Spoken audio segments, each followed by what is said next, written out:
Okay. Oh, good. Got it. All right. With the stone of banging the stone of democracy, I announce that this is the start of the April meeting of the Benzie County Democratic Party. Welcome to you all. I am Jana Goldman. I'm one of the co-secretaries along with Mark Willett Green, who's on my left. And just like Michigan has great women leadership at the top, we have our great women leadership today with Kira, who is going to be chairing the meeting.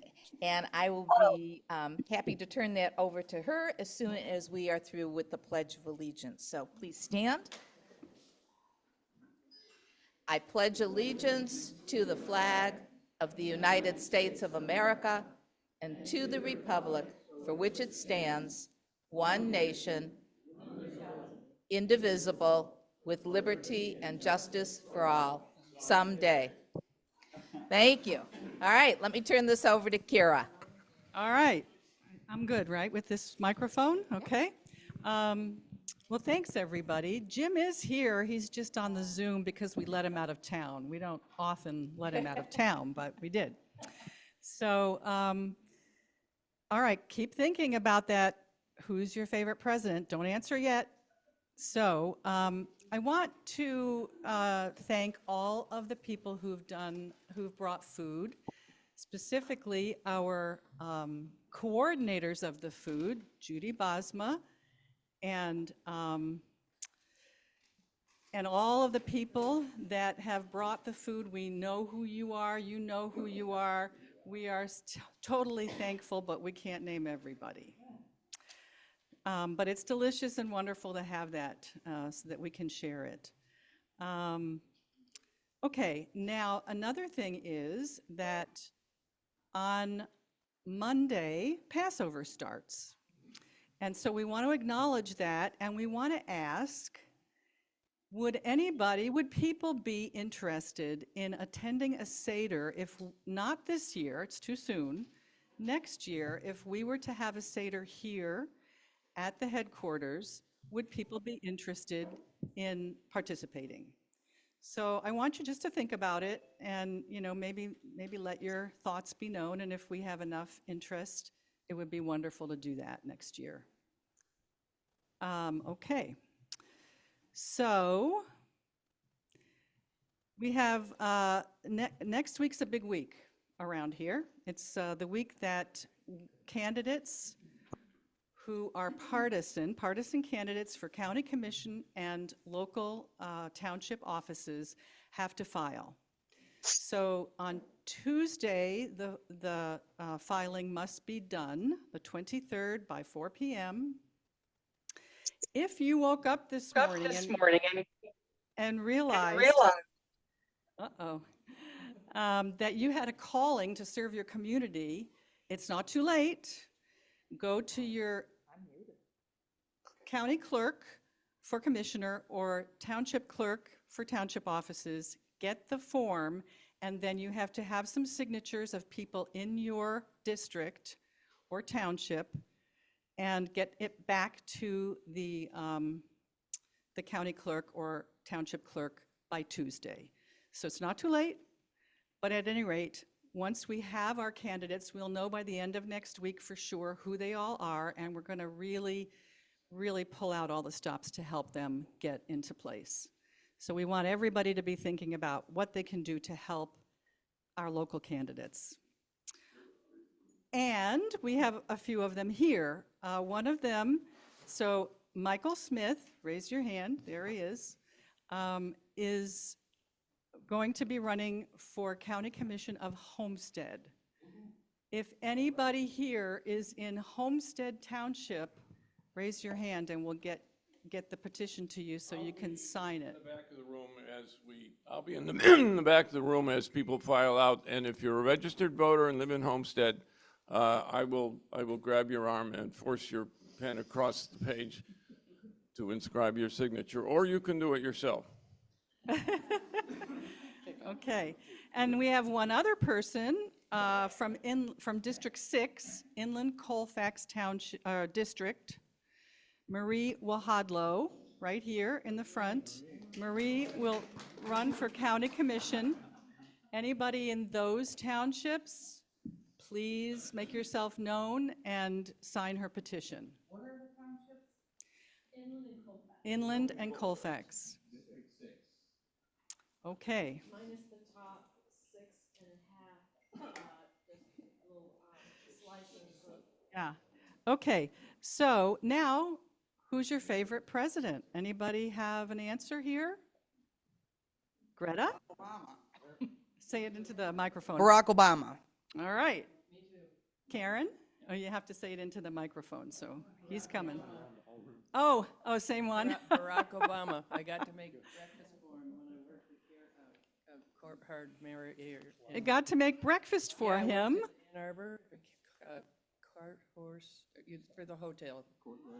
Yeah, that one. Wow. Early in the morning. He ate very healthy. He's a healthy breakfast eater. Good to know. Good to know. Anybody on the Zoom? So on Zoom, we've got 3 for Obama, 1 for Lyndon Baines Johnson, except for Vietnam, and two for Roosevelt. So Obama seems to be the. We have more here. Oh, wait. I'm in Michael's got it. favor. I'm in favor of Roosevelt, FDR, Thank you, Marcia. Marcia. Well, for me, it's more or less a tie between Roosevelt and Lincoln, as long as this doesn't have to be in. It's hard for me to think of a president who faced a greater challenge than Lincoln and handled it so well. Except for the Civil War. Anybody else? Michael? Hold on. I vote for FDR as well. Yeah. Oh, Tom?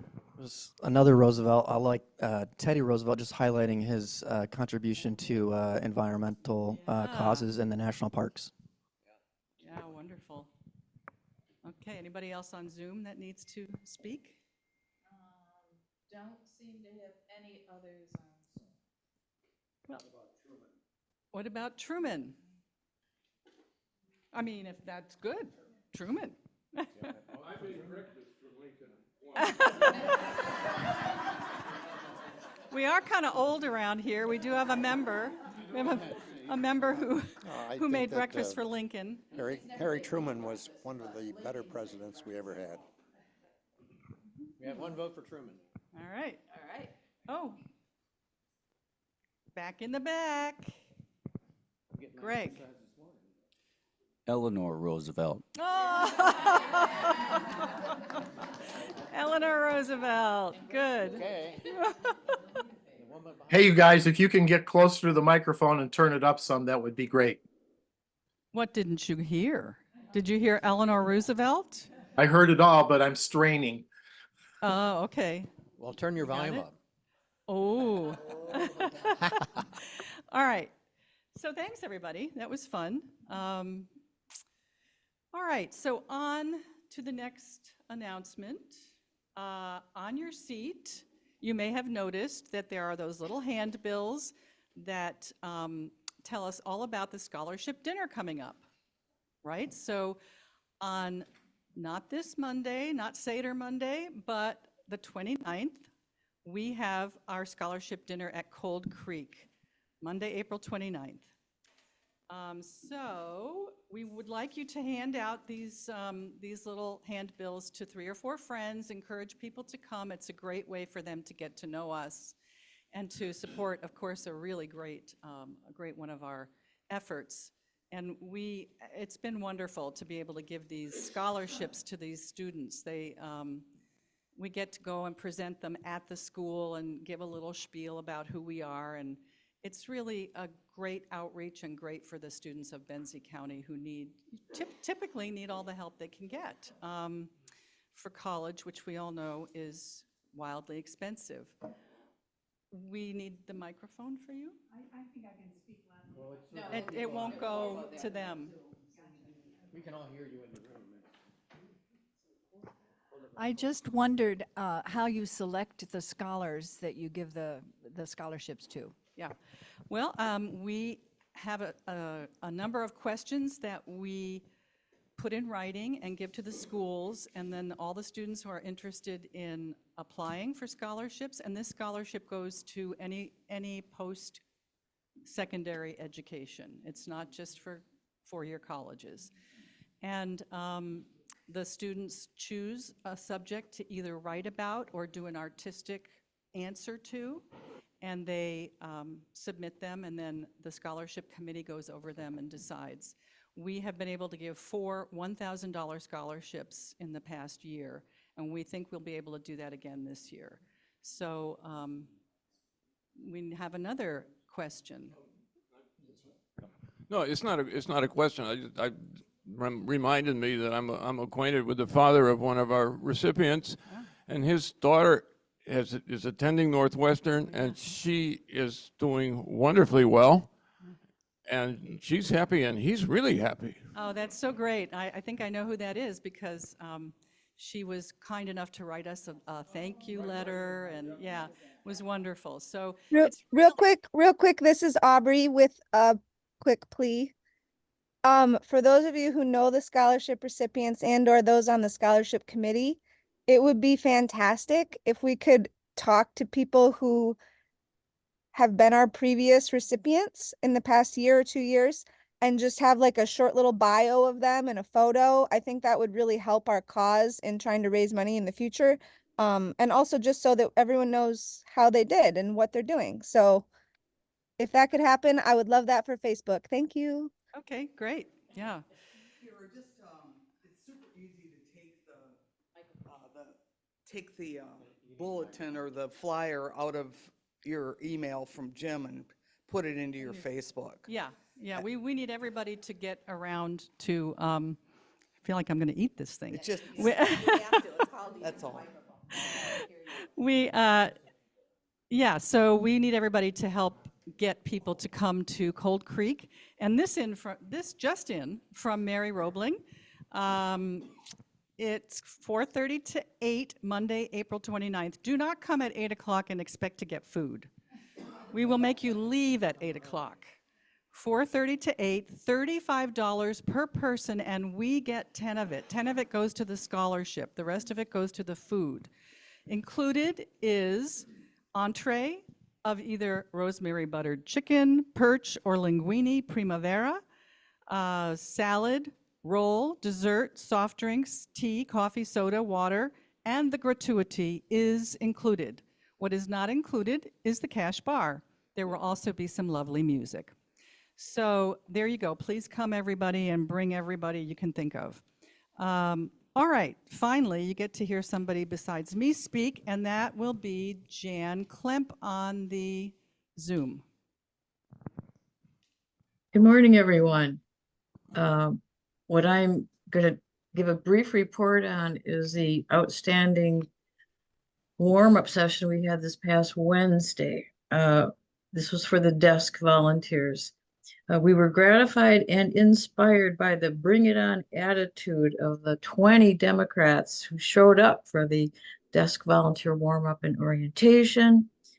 Currently, headquarters is open Tuesdays and Thursdays from 1 to 4, staffed by Pete Brown on Tuesdays faithfully. Starting in late May, we're going to open up Monday through Friday, 10 to 4, and Saturdays from 1 to 4, and probably some evening hours as well, thanks to the volunteers. Anyway, for those of you interested in volunteering at the pop-ups that are going to happen monthly, starting, I think, sometime in June, there will be a training session and social gathering on May 23rd. And I know that the pop-up people are looking for someone to help transport the canopy and signage and stuff. So if you're not comfortable or not able to volunteer at these pop-ups, set up beside farmers markets and street fairs, if you're not able, you can perhaps just help with the transportation of the tent.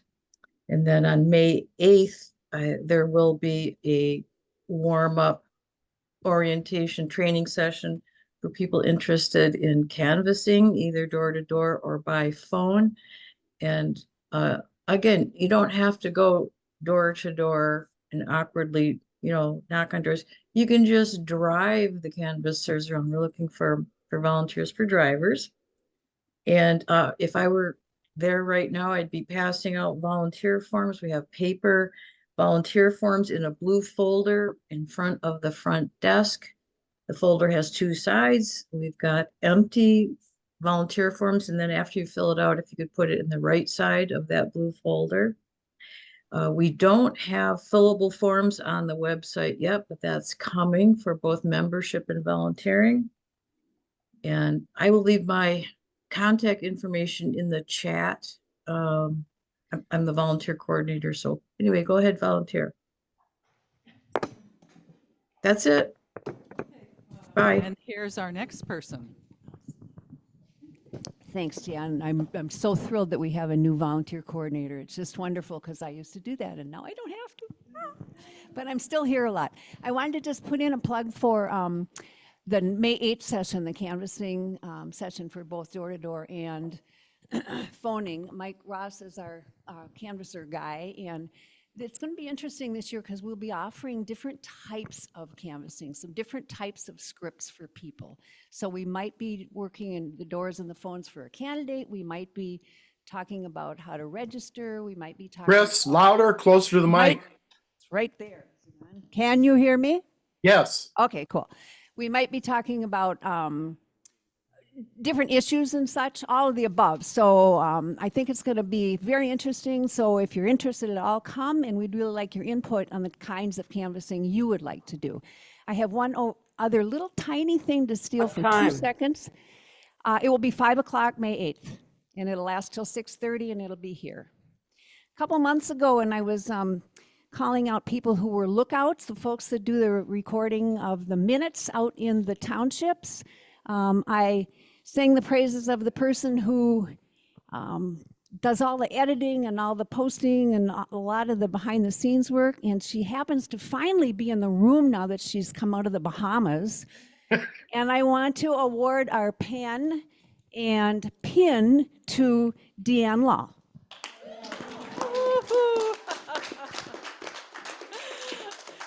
I think she still has a tan.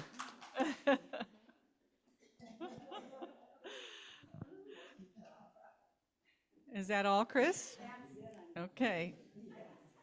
All hands on deck for this, for all of our local and not so local candidates. Okay, so I think it's time, Jim, for you to introduce for us Peter Sinclair. Well, thank you, Kira. Can everybody hear me all right? Yes. Can everybody hear me all right? Yes. Okay, great. So listen, we're really fortunate to have Peter Sinclair with us today and to have him in Michigan for that matter. He's such an effective advocate for climate change issues. He's an intrepid videographer, fine reporter, and he's a real force to be reckoned with when anytime the climate change agenda is up for discussion. I met Peter about 10 years ago when he was getting his Climate Crack of the Week YouTube videos going. They were aimed at debunking climate denier garbage, and they worked really well when you watched them. They were very, very good. He eventually worked and did quite a bit of work for Yale 360, producing a series called This Is Not Cool. His work is calm, it's reasoned, it's really well researched and very, very effective.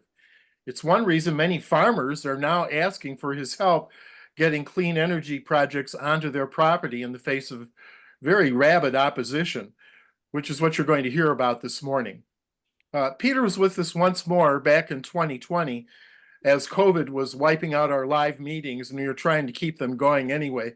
We set him up here at headquarters in our first ever hybrid Zoom presentation, and he was just so great to work with. He was so patient as we stepped all over ourselves making our completely jerry-rigged setup work, and we got through it well thanks to his patience.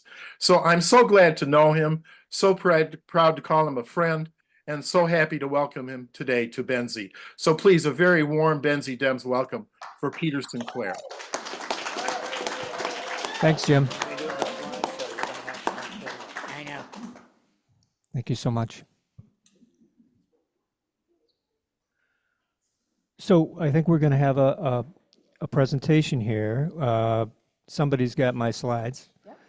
And yeah, we're going to talk about the pushback that has been happening against clean energy for quite a while, but especially since Governor Whitmer's climate and energy bills were passed last November. Michigan is now in the crosshairs of the fossil fuel industry globally because we are a major industrial swing state and we have made some of the most ambitious climate goals in the country. And they're tough, you know, they're tough. I mean, it's been said that if you set a goal that doesn't make you a little bit nervous, maybe you aren't setting high enough goals. Well, I'm nervous, you know, so I think we're on target.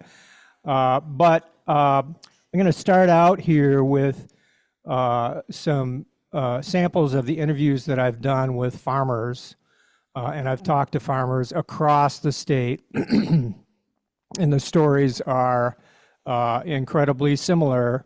That when they ask to site clean energy on their own property, they meet with a whole lot of this QAnon level disinformation and, you know, very angry MAGA crowds. You've seen the MAGA crowds go after librarians and public health officials and school boards. They're going after farmers too. And so the farmers are ready to talk. And if we could run this first video, I think it speaks for itself.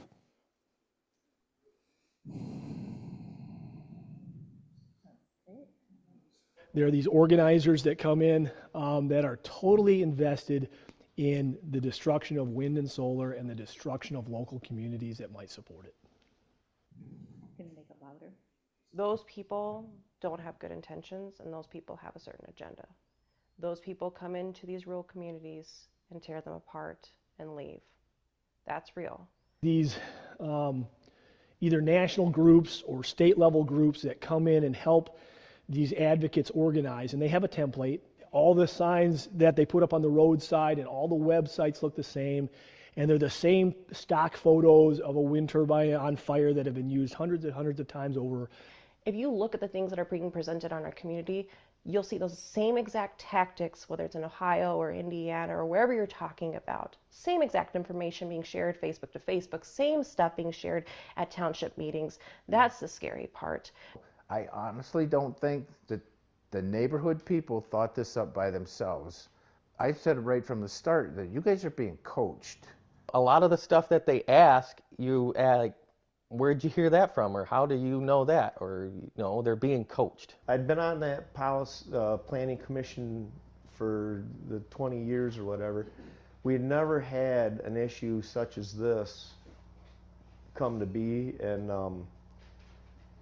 I think they're being, I don't know if coached, you want to say, or influenced from a higher up entity. Somebody must be encouraging them to make sure that they have something to say about it, trying to talk it down.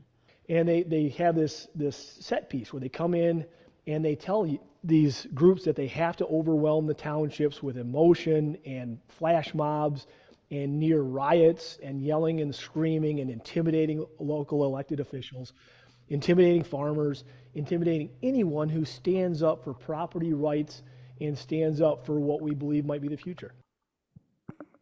There are these. Okay. All right. So there is a ballot initiative floating around now. There are signatures being gathered to put something on the November ballot that would repeal one of the most important parts of Governor Whitmer's bills, which is the siting reform for clean energy. And there's mythology that has grown up around that. And I think it's particularly pertinent for Democrats to understand what we're talking about here. That we want to protect farmers' property rights. Farmers' property rights are under attack because the fossil fuel industry sees that as a way to choke off this transition. And the comparison that comes to me is in the segregated South. In the 1950s and the 1960s, people's voting rights were being violated. And the watchword that we heard from conservatives at the time was states' rights, local control, because they knew that local bodies could be intimidated by threats of violence or simply by were simply captured by a segregationist establishment. But when the Civil Rights Act and the Voting Rights Act were passed, that was a message that no, you can't keep behaving this way because it's against the law, and there is a higher authority, and we're going to enforce it. And that is something that conservatives have been pretty angry about ever since. But that's basically what's happened here, is that we're not taking away local control. We're saying go ahead and make your own arrangements, but you cannot violate the law. You cannot violate people's property rights. And the Michigan Zoning and Enabling Act is very clear on that, that ordinances that restrict a legal land use for which there's a demonstrated need in the larger community are illegal. So next slide.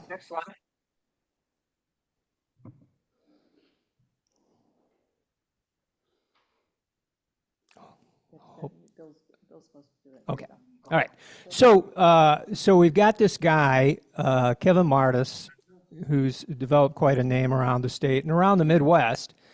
About a dozen years ago, he was just a run-of-the-mill right-wing guy down in Lenawee County, but then he went to a special training session at a think tank in Washington, D.C. called the American Traditions Institute, where he was given a set of tactics, and these are tactics that I was very familiar with because they've been applied against climate scientists for some years prior to that. And so we started to see these same kind of tactics showing up deployed against local boards and against local farmers. Next slide. So my mom and dad told me that you can learn a lot about a person by observing who they hang out with. And I can think of no better example to tell us who Mr. Martis is and who he hangs out with than this video here, which I discovered online a few months ago. It's from a meeting in 2017 in Seneca, Ohio. It's an anti-wind energy meeting. Mr. Martis was being introduced by a guy named Sam Randazzo, and we'll find out more about him. He was, at the time, an attorney who had done a lot of representing for fossil fuel interests and was helping local citizens oppose clean energy. But let's go ahead and play this, and you'll see how he describes Mr. Martis.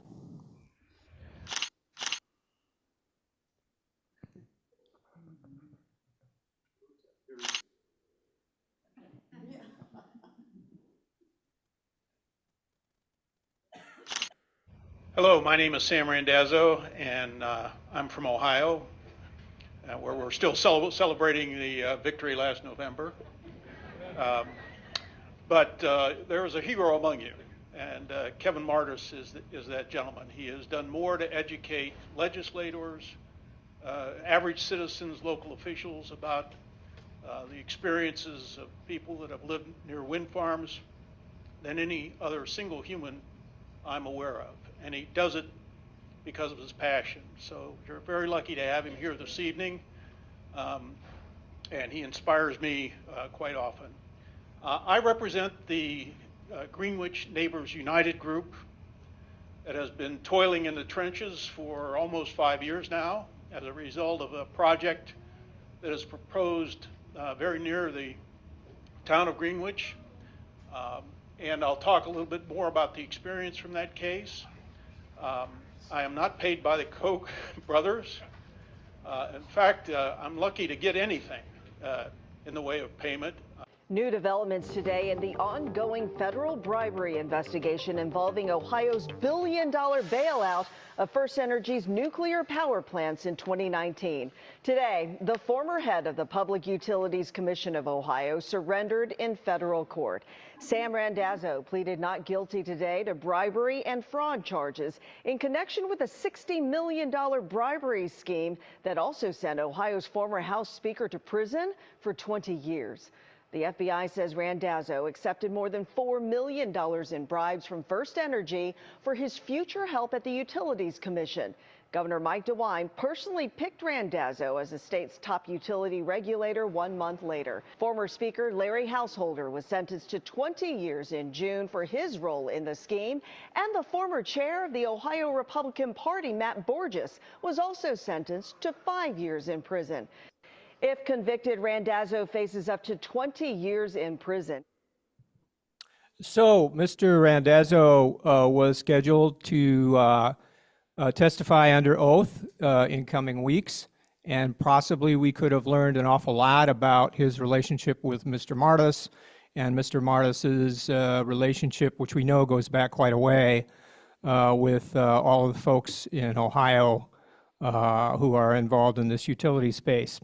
However, next slide, such is probably not to be, because about 10 days ago, Mr. Randazzo turned up dead, a suicide, the second suicide in this case so far. And so regrettably, he won't be able to tell us any more about what he knows. Again, it speaks volumes. It's a tragedy, you know, but I think those of us that know Mr. Martis, this is not really a surprise. So next slide. Yeah, and because Mr. Martis has just a slew of fascinating contacts, in 2022 he shared the stage in Trufelton, Michigan, with this guy, Ryan Kelly, whose name you might recall was a gubernatorial candidate. Click it again, please. And was picked up by the FBI for and indicted for his role in the January 6th insurrection. Recently served some time for that. I think he's out of jail now. Next slide. And interestingly enough, you know, speaking of January 6th, this is a Facebook post from Mr. Martis. It came out about 6 months before January 6th, right around the time you may recall gunmen forced their way into a Michigan State Capitol and threatened citizens and lawmakers. He says, "I don't condone this at all." It's a picture of a burned out truck at a anti-wind protest in Australia. He says, "I don't condone this at all, but I have warned state legislators that the true cost of 40 or 50 or 60% wind generation, like for instance Iowa, in any given state must include the cost of a new Capitol building, because folks won't take it and will resort to extreme actions." So again, you got to ask yourself, who's this guy hanging out with? Next slide, please. Yeah, this was just actually a few days after this, this very frightening event that the New York Times called a dry run for January 6th. Next slide. That was Michigan's capital. Right. They just walked in because it's legal to carry an AR-15 and walk into the Capitol, I guess.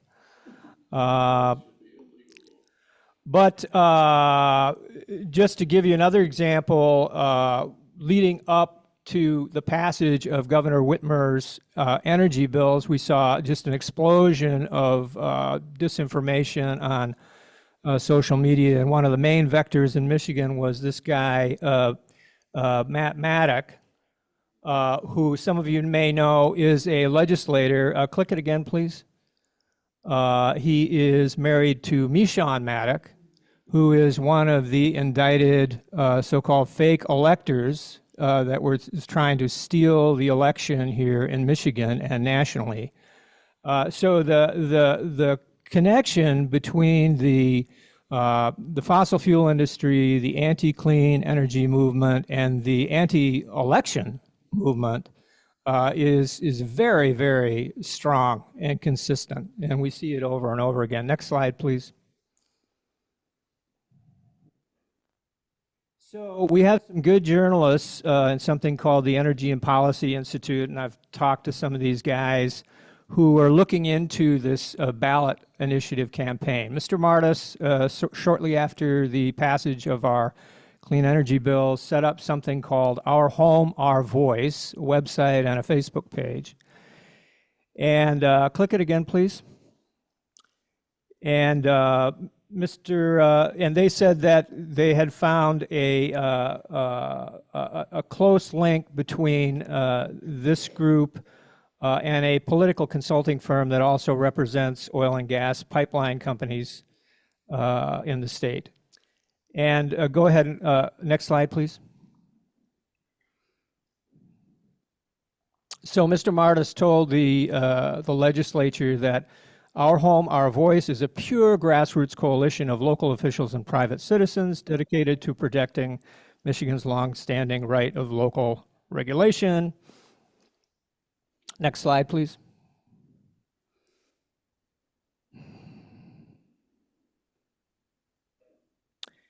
And he said, Our Home, Our Voice is funded entirely by rural residents and receives no industry support of any kind. Next slide. But the reporters at the Energy Policy Institute kind of x-rayed the website and the Facebook page and found that the administrators and moderators were employees of the Marketing Resource Group, a public relations firm in Lansing that has represented the Wolverine Pipeline Company for more than 20 years. Next slide. And the Wolverine Pipeline Company, you won't be surprised, is a division of ExxonMobil. So again, the connections to the fossil fuel industry are wide and deep. Next slide, please.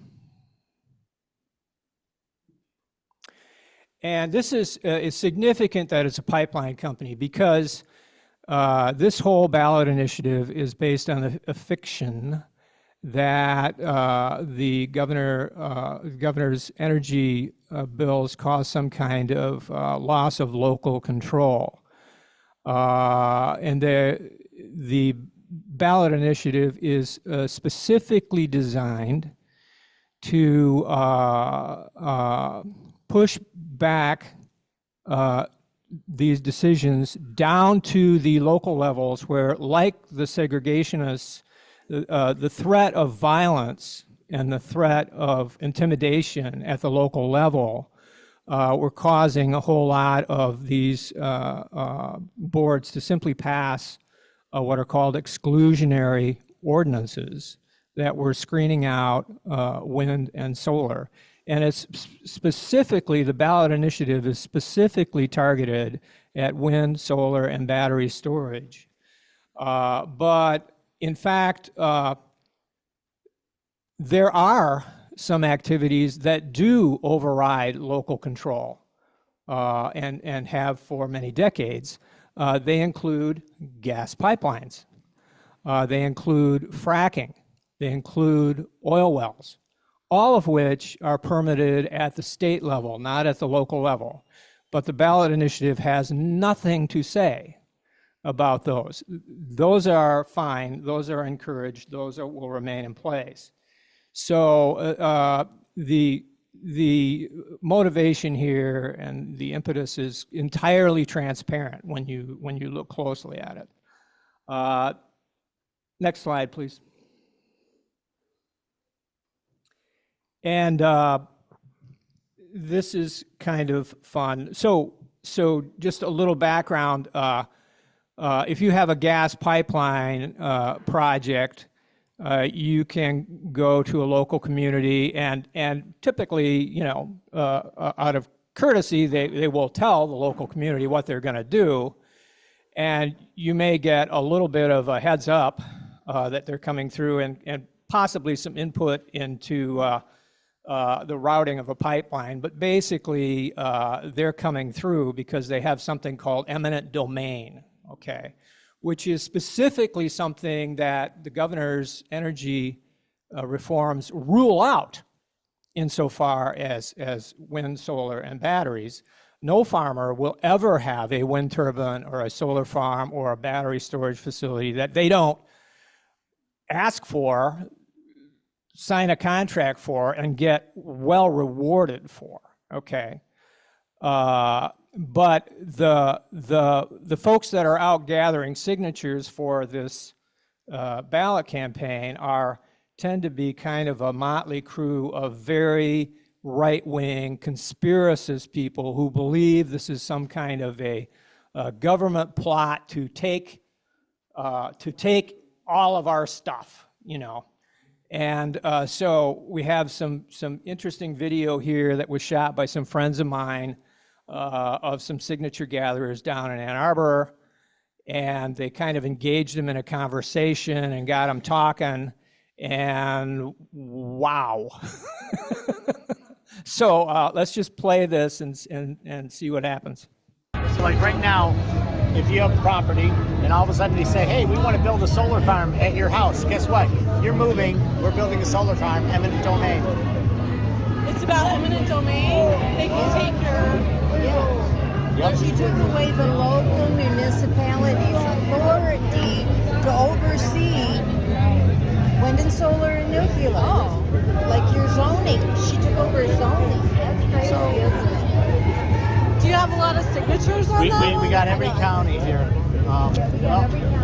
Oh, how many do you? No, I mean, do you know how many they have? Oh, I don't know. Who knows? Yeah, we're working on it, trying to make it happen. All right. What county are you in? So there's two petitions here. One restores local zoning back to us. Yeah. And the other one so you eliminates can do whatever you want on your land, or do you still have to get permission? Well, you still got to get permission. Well, it's whatever your zoning rights at home. Their bylaws get active locally. Yeah. Lansing can't control everything, and this they shouldn't be controlling at all. Yeah. It's a, you know, you don't want someone coming in and tell you get off your land, do you? No, I don't. I'm not aware of that happening. Does that happen to somebody? Well, have you ever heard of the thing called civil asset forfeitures? If you haven't, look it up, because they can legally steal from you anything they want without ever charging you with a crime. That's a violation of due process that we're entitled to. Well, we have a constitution. That's what's going on here. The Constitution, they want it to go bye-bye and bring in one world government. There's a lot of that going on, too. Bring in what? One world government. Oh. Agenda 2030. Oh. Have you never heard of that? Agenda 2030. Agenda 21, Agenda 2050. They have different plans for us. And they basically want to take all our rights away. And they basically want nobody to own a house or own anything, even cars. Oh, all right. That's why they're forcing them. All right, we're trying to eliminate property tax. So you get the picture.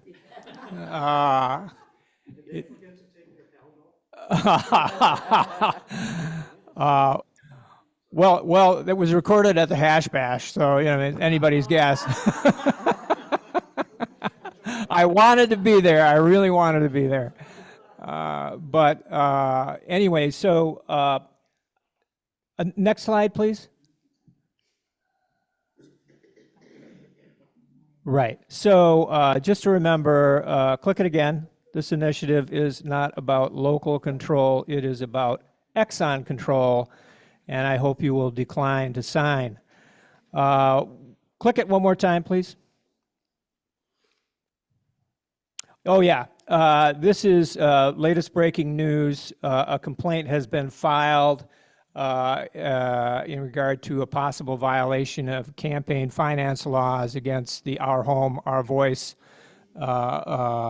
organization. It seems like they raised a whole bunch of money under a C4, or Our Home, Our Voice, C4, and then that was dark money. We don't know who gave it, but then they gave it to themselves over at the ballot initiative, which is does require a revelation of who gave the money. So that's a no-no. You can't do that, and it will remain for the Secretary of State and the Attorney General to figure out if that is a violation that should be prosecuted. So stay tuned. Click again, please. Right. One more time. Oh, yeah, this is a nice, just to give you a picture of how many allies and friends we potentially have out in rural areas. I have made so many friends. This is a text I got from a guy in Isabella County, where I played a small part in trying to help them site wind turbines there, and he was very grateful to me. And this guy calls me every week, and he sent me a text. Here's a picture of a new house being built in front of a turbine in Isabella Wind Farm. Thought maybe you could use it to counter the anti-group who say no new building going on. Click it again, please. And he says, yeah, thought that you could use this. Maybe somebody with a brain could see turbines aren't so bad to live near. This is a guy that has a Trump poster in his kitchen, where I've had coffee with him several times. And, you know, we get along great as long as we don't talk about, you know, certain topics. But the point is, there's a lot of allies out there for us, and we need to reach out. And I have said many, many times that this conversation about clean energy is the most cordial and respectful and productive conversation that is happening between the left and right anywhere in the country. And for that reason alone, we should be engaging in this. It's really critically important. Click it one more time, please. And I want to acquaint you with these resources. This is the last slide. I have created these resources: wind101.info, sun101.org. My blog, This Is Not Cool, or THINC.blog. You can follow me at Peter W. Sinclair on Twitter or X or whatever. And for questions about climate change, well, you can go to the blog, or you can go to climate.nasa.gov. Great place to start because it's NASA. So I would urge everybody to check out these resources and then think about sharing on social media, because this is my biggest frustration, is that the disinformation on social media is ridiculous. I've created a bunch of these resources specifically to address that disinformation. My problem is I can't get anybody to share it. And we on the progressive side of things just have not had the intensity of you saw, you know, those folks, say what you will, they're intense, you know, and they're the ones that are pushing the information out, okay? And it has to be opposed. I don't say that I don't want you to argue with them. I don't want you to get down in the comment threads and be doing that. Post it, walk away. Live your life, please.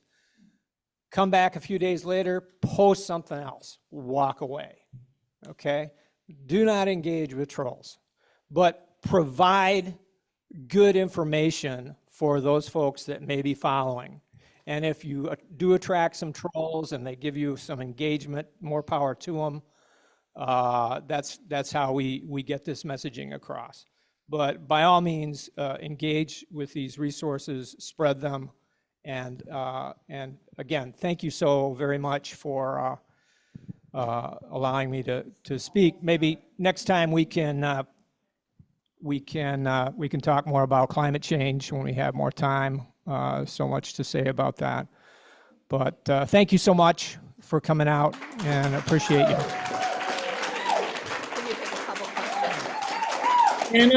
Jana, could I ask a question? Wait, everybody. Yes, thank you, Peter. I mean, as always, you always give us good information, interesting information, and useful information. Is there a name of that specific petition that's going around that we should watch out for? Or Yeah, it's called the Local Choice, or Citizens for Local Choice, or something along those lines. So we've had one question already in the chat. We've got a couple in the room. Somebody on the chat asked if these slides would be made available. I'll be happy to put in your slide that's got your sources, and I'll put that in the chat. But questions in the room? I have a question. Wait a minute, Marcia. We got somebody in the room. Peter, thank you very much. I wonder if you know of any connection between the fossil fuel funded folks, that's alliterative, isn't it? And the folks who are opposing the Goshen battery plants in, what is it, Mount Pleasant and Mecosta. Mecosta County. Is there the same kind of relationship between the Republicans? It's very close. It's very close. There's a very active Facebook group in Montcalm, which is just south of there. And this is what they do. They create a Facebook group and they make it private, so no dissenting voices allowed. And so you get a whole bunch of people sort of marinating in this crazy talk, right? And when the Goshen battery facility was announced, those folks pivoted immediately to opposing the battery. So anything that relates to clean energy, and I think anything that would give Governor Whitmer a win is on their radar and is targeted. So it's, these folks would tell you that nobody tells them what to do, but they are, it's like the people on January 6th. Well, Donald Trump didn't send them each an email and tell them to show up, but somehow they showed up, and so it is a social media enabled kind of a movement, and people are sort of caught up in it, and they take their own initiative. Okay, let's go to Marcia. Yes, thank you very much, Peter Sinclair, for this presentation. I'm a member of the Great Lakes Regional Renewable Energy Association. I think it's a great group. I think they would be interested in this. Do you plan to make the presentation in other parts of the state, or how can people get to see it? Well, I'm going to be presenting some of this stuff in Manistee this afternoon.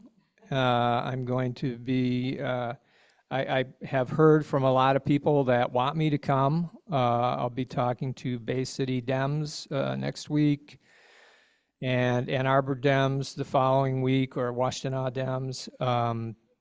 And I have heard from a number of other groups that want to schedule me. But if you know people, if you're part of a group, and it doesn't have to be a political group, could be a library club or a service club or a book club, or maybe just some friends that you have over in your living room. I'm happy to present, because we have to get this information out and we have to be spreading it. Thank you. I'm a resource. Please feel free. There is a one-sheet sort of refutation of the petition that we don't want to sign. And that was created by this GLREA that I gave a copy to Chris the other day and thought maybe it would be useful for members of the Benzie Dems to see and carry around. They can actually refute what the petition says it's trying to do. Marcia, that has been printed up and distributed throughout the meeting today. Thank you. Thank you. Hi, Peter. It's Karen Cunningham. We have a group, the Michigan Association of Counties, where multiple counties are represented. And there's about, I think, between 12 and 15 of us that meet monthly. I am on the group Environmental Regulatory, and we had information presented from Kevan. And I would like to know, that would be a good group if I can get you in contact to get you on our agenda to give us a full perspective. It would give you a great opportunity in multiple counties all at once. Love it. Okay, thank you.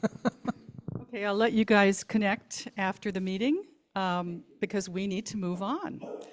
So thank you very much once again.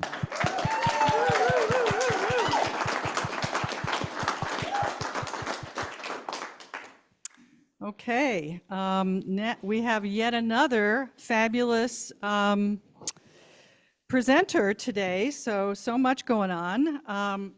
So I have to admit to not watching much TV.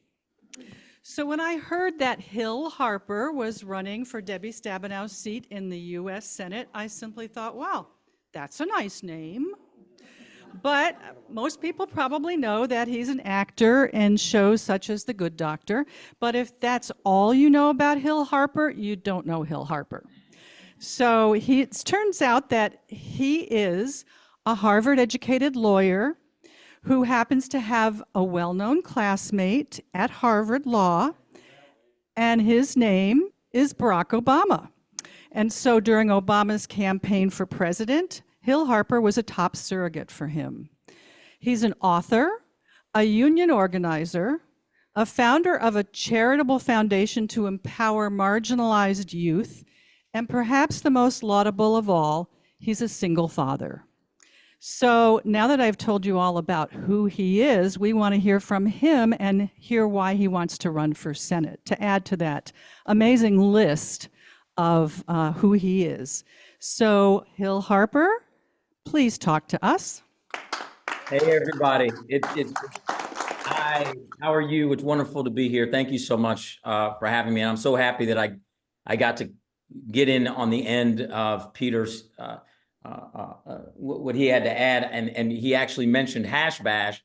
I was, I think the only, at least the only I saw candidate at Hash Bash. You know, we're the Democratic Party. We're the big tent party. We should be showing up everywhere, particularly where young people are, and showing up and saying, hey, there's room for you in our party. There's room for you to vote with us. And we want to hear your voice. And I was actually taken aback because there's thousands of people there, but where were we, you know, in many ways. And so it was great to see that he was there and had a presence there. And also I'm excited to talk to you guys. Benzie County, I'm envious of you. It's so beautiful. There's a place I've been in Benzie County that I don't know if anybody's been there, called Gabe's Country Smoked Meats. But Gabe's Country Smoked Meats are fantastic. And obviously I took my son to Sleeping Bear Dunes, and I just marvel at the beauty. And I was just up in Lake County as well, you know, and this is totally not the order that I was going to talk in, but since I heard Peter, you know, we have 21% of the world's fresh surface water supply that touches our shores. We have countless lakes and waterways, and we have to protect them at all costs, And right now, unfortunately, our party is making concessions that I don't think we should be making. And I'll get deeper in that because this is way out of order. So hey, everybody, I'm Hill Harper, Democratic candidate for United States Senate. And, you know, you heard a few things about me. And I am not clearly a career politician, but I am a cancer survivor. I am, as was said, a 32-year union member. I'm a graduate of both Marine Corps Officer Candidate School and Harvard Law School. I also graduated from the Kennedy School of Government with my master's. And I am a 7-year owner of a small business right here in downtown Detroit. And I adopted my son 8 years ago, Pierce, who he may make a quick stop in. He's very, he treats these very exclusively. He doesn't always, I never know if he's going to drop in, but he may drop in. But, I'm running for U.S. Senate because so many people are hurting. There are people across our state that are hurting, and there are people across our country that are hurting deeply. And so many of them feel that particularly our federal government, our Congress, is not helping them. In fact, many of them feel that that body is hurting them. And in many ways it is. And so when we talk about healthcare, and the number one cause of personal bankruptcies being catastrophic medical, and the fact that from where I'm sitting right now, if I drove 14 minutes across the Ambassador Bridge, I would pay 13x less for a vial of insulin than we do right here. There was a woman I met in Grand Rapids who came up to me and said, I'm voting for you because I know you're not going to let what happened to me happen to anybody else. And that's a woman who she was on a list for a heart transplant. She finally made it to the top of the list, and then they sent her home saying, you have 3 days to raise $12,000. And she was like, well, how do I do that? They said, GoFundMe. And then you peel back the onion, you realize 1/3 of all GoFundMes are healthcare related. GoFundMe is not a health plan. We need to pass universal health care that includes mental health care, that includes vision, that includes dental, that if you get sick, you deserve to see a doctor. And I come to this because my mother was one of the first Black female anesthesiologists in the country, and my father was a doctor as well. And doing mental health work, he was a psychiatrist, and he worked in the prison system. And my mom, we were just actually driving, she lives here with me here, and we were driving, and she said, listen, when I started my medical practice, healthcare was nonprofit. And the fact that we've allowed the for-profit institution of healthcare is, in fact, the system we have is a sick care system. Folks get paid when people are sick. Folks get paid when people are on meds, rather than reversing the incentives of making it significantly more efficient by allowing people to say these systems get paid when people are well. The fewer treatments, the fewer people on meds, that's victory. And that's what we want, right? And that actually would lower the cost for everybody. But instead, we have what we call a healthcare system that's actually a sick care system. So we talk about what are the things I'd want to pass as a U.S. Senator, and fight to pass. Certainly, healthcare would be at the top of the list. The next would be women's reproductive rights, women's reproductive freedom, and women's body sovereignty. This is something that has to be done federally, and it has to be legislated federally, and we have to push it through. One thing I'll say about what we've been able to accomplish here in the state with the big three leadership, with the triple blue leadership, right, is we got that done, right? We got that done. We also got phenomenal voting rights done. And so we got to replicate that on the federal level, passing the John Lewis Voting Rights and Advancement Act.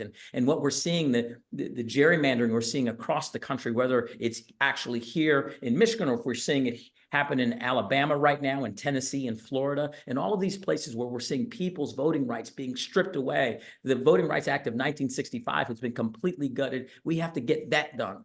And then we have to pass the PRO Act.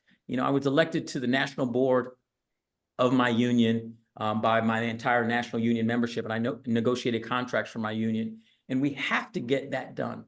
Passing the PRO Act, we just had a huge victory yesterday in Tennessee with Volkswagen, and one of the first non-union factories to vote to unionize in a right-to-work state. And so that's an amazing development.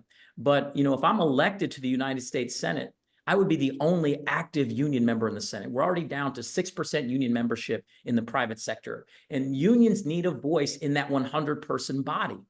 think we need an active voice. We passed the PRO Act, we give the National Labor Relations Board real teeth, we give OSHA real teeth. You know, a strike shouldn't be the only lever that a worker has to pull, right? We also need to raise the federal minimum wage, which has been stuck at $7.25 since 2009. It's ridiculous. It's outrageous. You know, there's no way you can actually afford to live at that rate. And what we have to do, I was a national ambassador for the One Fair Wage movement, and we have to move our federal minimum wage up, no question. And people say, well, Hill, you're a small business owner. How can you support that? I support paying workers, my workers, a floor of $15 an hour. And they're tipped workers. I could actually legally pay them $3.75 or $4.10. It changes an hour, and then say, okay, you got to rely on tips. But that's not what we do, and that's not what we should do. We should set a floor. And as a small business owner, I know that can be hard at times. But what happens is that if everybody's paying a living wage, if everybody gets up there, then there's a recirculation of dollars. You're right. If there's one entity doing this and one entity doing that, it becomes very difficult to compete. And so when we think about the affordability crisis that people are going under, everybody looks at themselves and they think it's their fault. But quite frankly, you know, it was mentioned, President Obama appointed me to the President's Cancer Panel in 2011. And when I served in that body, we worked with the National Institute of Health, and we worked with then Vice President Biden's moonshot to cancer. And we funded really forward-looking, innovative cancer policy. And I believe many of the advancements we're seeing today came out of that. But of course, when the 45th president was elected, that got gutted. It was gone. And so we know that representation matters. We know that who's in those seats matters. So let me say these two things critically. We have to make sure that we get President Biden and Kamala Harris reelected, and we have to make sure that we hold this U.S. Senate seat blue. And I believe that our candidacy is best suited to help achieve both of those things. We can talk and break down some numbers why, and I'm happy to do that, but I'll kind of give a general swash as we talk about voter turnout and we talk about our candidacy, my candidacy, what we've been doing, working really hard to talk to voters that have been left out, to talk to voters that feel that they don't have voice, they don't have agency, folks that have checked out of the process. I mean, it's no question. We sold people hope and change, and they feel like nothing's changed. Then they got sold Make America Great Again, and America got worse. So many people are like, I'm just out. I'm not voting. I mean, look at what just happened. We only had 775,000 votes cast in the last primary out of a state of over 10 million people. We have to create more space for more people, more voices, for folks to feel like they do have agency, the folks to feel like they do have a voice in the process. We have a participatory democracy, but it only works when people participate. The first three words of the U.S. Constitution, the first three words of the Michigan Constitution are exactly the same. It's we the people. It doesn't say we the super PAC. It doesn't say we the political party. It doesn't say we the politician. It doesn't even say we the corporation, even though Citizens United would have you think differently. It says we the people. And we have to begin to represent people and talk to people and listen to people and bring them back in to our party. We are a big tent party, and we are welcoming to everybody, and we shouldn't be losing the populist argument here. There are people out there that are actually, in many ways, been convinced that they should vote for values and policies that are different than their own self-interest. For an example, I was in Midland talking to a farmer. He's like, man, I kind of like you.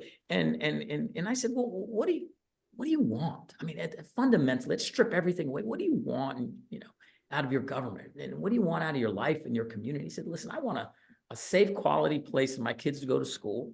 I want to be able to afford to house myself and eat. I want a living wage, and I want health care. And these are just some fundamental things. You know what's so funny? The single mom at the corner of Mack and Drexel on the east side of Detroit said, I want a safe, quality place for my kids to go to school. I want to afford housing and affordable food, and I want health care. We fundamentally want the same things, yet we've been told to vote for different people. And I believe if we actually look people in the eye and they feel our heart, and we say, we have things that we want to pass that are going to address your needs, and we're fighting for you, then we can get that done. Now, what's the impediment to that, Hill? Because somebody out there is saying, Hill, that sounds so good. That sounds great. What's the problem? Why can't we do it? You know, many people think that the reaction to the Obama presidency was the Tea Party. And I actually think that was the beard. The true reaction to the Obama presidency was Citizens United in 2010. And we've allowed, and Peter actually mentioned this when he was talking, we've allowed unfettered dark money to come into our political system and to crush our democracy in many ways. And a decade plus later, now we're seeing the true extent of the damage. And unfortunately, we have to look in the mirror and say, both parties are playing in this space. How and what do I mean? At the end of the day, when we have folks running for such an important seat as the US Senate, and there's an opportunity to take a vote to stop big oil from actually being able to do stock buybacks. And I'll explain it real quick what this is. I mean, we're subsidizing big oil. Yes, the same folks that actually make between 100 billion to 250 billion, depending on if you're Chevron, Exxon, Shell, Marathon, et cetera, a quarter, over 100 billion a quarter each. We subsidize them as taxpayers. So very good legislators sat back and said, you know, we shouldn't allow them to do stock buybacks, meaning they take the taxpayer subsidy and then they buy back their own stock to raise their value and to inflate. We shouldn't allow that. That makes common sense to me. Yet we have people that voted against that. In fact, my opponent in this primary is a person that voted against stopping big oil from doing stock buybacks.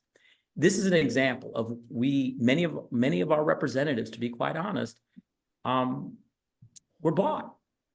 We're bought, and ultimately people sense it, people know it, and people check out because they say, well, if I can't write a big check, why should I be participating? Because I'm actually not represented. And I believe, you know, fundamentally, I can't be bought, I can't be bossed, I can't be bullied. I got offered $20 million to drop out of this Senate race and primary the only Palestinian member of Congress, who's right over here. I said, no, not going to do that. I'm not going to allow special interest groups to buy off what's right. We can't allow that. And this open U.S. Senate seat is the most important Senate seat in the country. And people stay in the U.S. Senate for years and years and years. And I believe Michigan deserves a senator. And I believe Michigan Democrats deserve a senator that is in line with their democratic values. And I believe I'm the candidate that represents that in this race. I'm happy to take any questions. I'm happy to discuss anything. I just thank you for giving me a little bit of time. Hopefully I'll be able to see you in person because I do want to get to Benzie County very soon. And I'd look forward to that. So happy to take any questions anyone has. Well, thank you so much. We do have.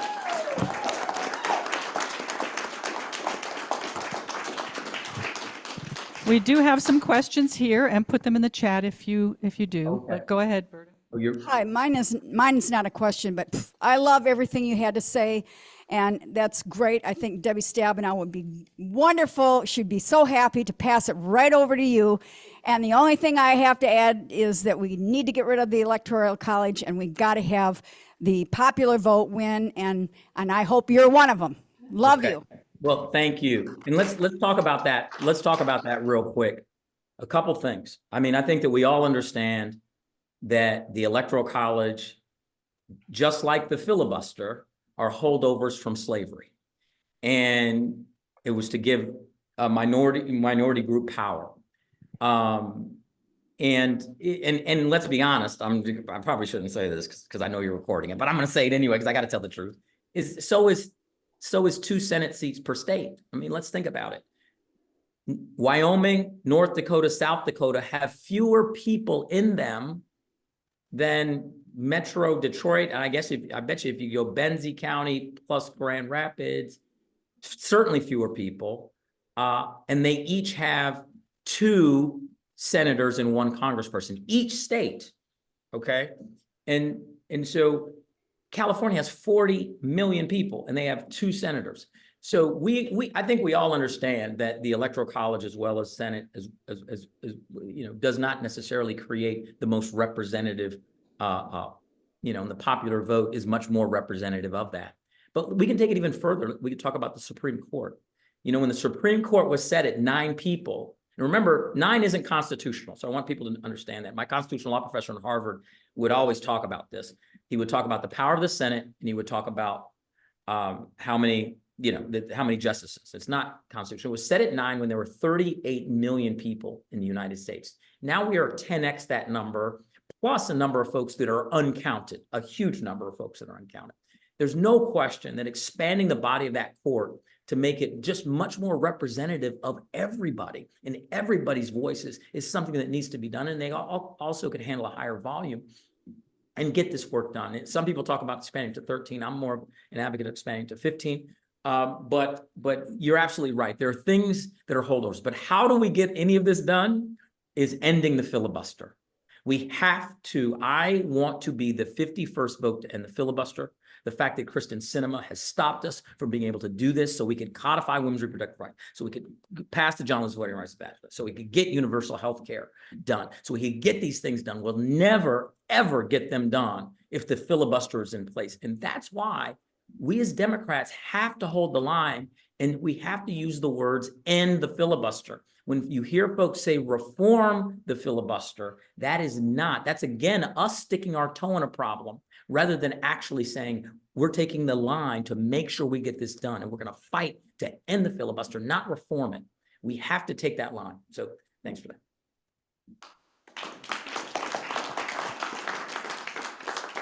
I have a question. You had mentioned the Citizens United decision. I'm very interested in that too. I feel that's behind a lot of what's gone on. And I was wondering if you support the Move to Amend organization, if you're aware of them, the amendment to amend the Constitution to say that corporations are not the same as people, don't have the same rights, and that money is not free speech. Yes, I'm completely supportive. I'm not so familiar with the organization itself, so I can't say that. But what you just said, I'm in complete support of. So there was a few years ago, I actually was going to try to do a documentary where I do a lot of work in the mass incarceration space. My last book was called Letters to an Incarcerated Brother, to try to reduce mass incarceration, and worked with Van Jones and his initiative called 50, which was trying to reduce the mass incarceration population by 50% by 2030, and then got kicked out to 2036. And so there was a documentary that came up with the idea to do, it never got shot. It was going to be a short film where we were going to incorporate a young brother that had gone through the system and show, as he goes through the system, that he has more rights as an incorporated individual than him as a citizen. And the fact that Citizens United claims that corporations are representative in that way, it's ridiculous. Corporations aren't people. Money is not votes. And the only way we can change it, though, is to remind people of their power and remind people that we can overturn these things. We can get it done, but they got to come back in and vote. If we cede it, that's exactly what they want us to do.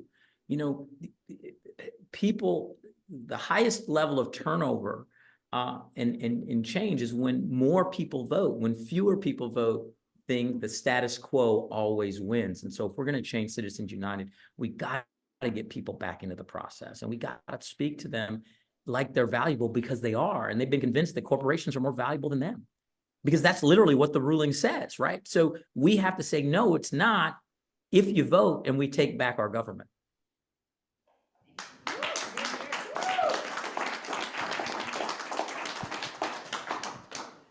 Thank you, Mr. Harper. I really like a lot of what you have to say, and you seem like a very viable candidate. But I have to ask, if Alyssa wins the primary, will you wholeheartedly throw your support behind her? We have to win. We have to keep this seat blue. It is too important of a time and place, particularly when you think about Joe Manchin's seat is going to go red, I think without question. And so there's other seats, other vulnerable seats. Now, at the same time, there are other blue seats that are in play that I think that we could pick up, flip red to blue. But the U.S. Senate is hanging in the balance in so many ways. And the U.S. Senate is that wall that needs to protect our democracy, protect our country. You know, it's funny.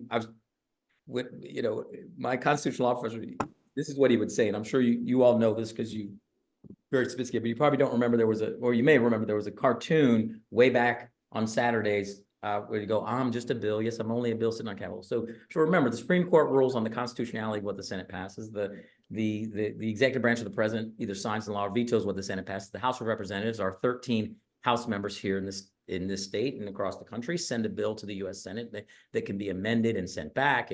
Things in paragraphs and multiple things can get added to it, can get changed, the name can get changed, all sorts of things happen. So if you're really reductive, it's that 100-person body that's truly doing two fundamental things. Number one, they're confirming lifetime appointments of federal judges, which is extremely important. And number two, they're deciding how that $7.2 trillion annual federal budget gets allocated, where it goes, what are our priorities, what do we want to pay for? Do you want your tax dollars, your money, our money to go to fund foreign violence, or do we want it to undergird healthcare? Do we want it to subsidize big oil, or do we want it to subsidize public education, educational opportunities? You know, these are choices those 100 people make. And when I think about how important it is to make sure that, given the democratic values that we have, we need to hold the seat blue, and I will fight and kick and scratch to make sure that happens. And we certainly need to make sure that President Biden wins this presidency. All right. Thank you. Thank you so much, Hill. And seriously, if you're in this area, let us know, and we would be lovely to see you in person. Somebody wants to meet me at Gabe's Country Smoked Meats. I mean, let's meet for some meats. Well, you know, we hope you love cherry pie, because you know that's what that and smoked fish are two favorites up here. Can we do a cherry pie? How about my campaign does a cherry pie event, and we'll do. All right. Thank you again. Timing for that. We'll figure it out. I'm coming. We'll sort it out. I'd like to come before Memorial Weekend. That would be good. Yeah. Just let us know, okay? Okay. Thank you. All right. Have a great Saturday. Thanks so much. And thank everybody in the room. And you want to end it? Okay. Woo! Okay, everybody who's in this room, we still need you to stand up and sign some petitions. If you are in Homestead Township or in Inland and Colfax. I just want to say that if any of you are interested in canvassing and have or haven't done it before, we generally only go to Democrat leaning and independents. We don't go to Trump kind. You know, it is quite important. I'm involved in that, so let me know if you want to help there too. All right, we're not quite done yet, folks. So wait a minute. Hold the door. Hold the door. All right, we're not quite done. Everybody. You know, Taylor Swift has been waiting for you know. What do you need? Yes. Okay. All right. Goodbye, everybody. All right, we're officially done. Thank you all for being here. If you've got any other questions that you want to send to Hill or send to Peter, let us know through our Benzie Dems email, and we'll get them to them. Awesome meeting. Ready? Yeah. Y'all ready?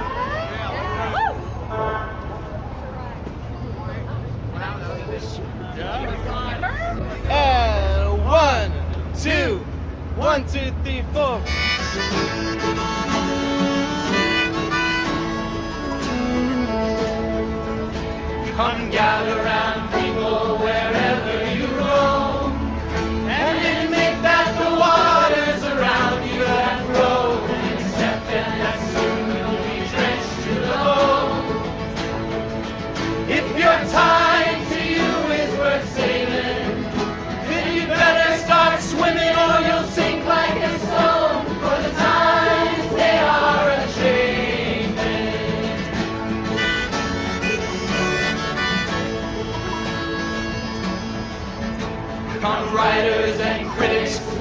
homicides with your hand. And keep your eyes wide, the chance won't come again. And don't speak too soon, for the wheel's still in spin. And there's no telling who that is naming. For the loser now will be later to win. For the times they are a-changing.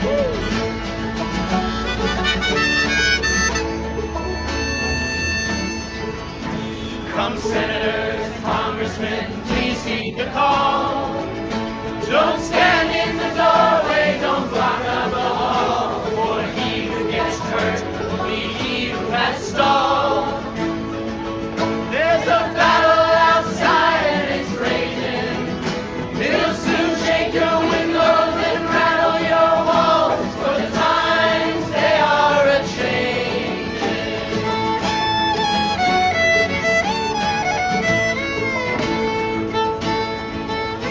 Come mothers and fathers throughout the land, and don't criticize what you can't understand. Your sons and your daughters are the